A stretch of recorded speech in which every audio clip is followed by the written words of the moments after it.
امهات كتير بتنزل الصورة دي على جروبات الماميز وتقول لهم يا جماعة قولوا لي بسرعة ابني كده بيسنن ولا ايه، اصله مقريف قوي الايام دي ومش عارفة اعمل له ايه.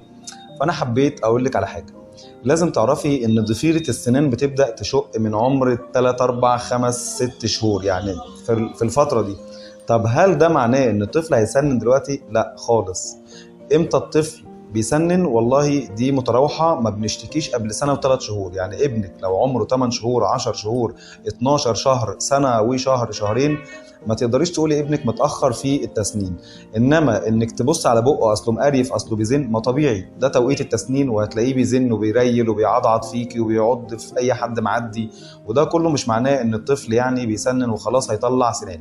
فتبدا الام تسال طب اعمل ايه، طب اجيب جل، طب اجيب معرفش ايه. لا ما ننصحش ان احنا نجيب جل للتسنين، ولكن ممكن مثلا نجيب ميه ساقعه وندلك بيها اللثه، نجيب عضاده نحطها في الثلاجه ساقعه ونخليه يعضعض فيها برضو، او ندي مسكن عند اللزوم، وده اخر اختياراتنا، ستال او بروفين بالجرعه المناسبه حسب الوزن، واللي مش عارف يسالني. خلاص.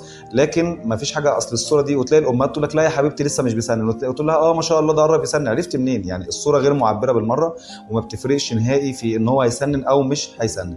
يا رب تكونوا استفدتوا حاجه.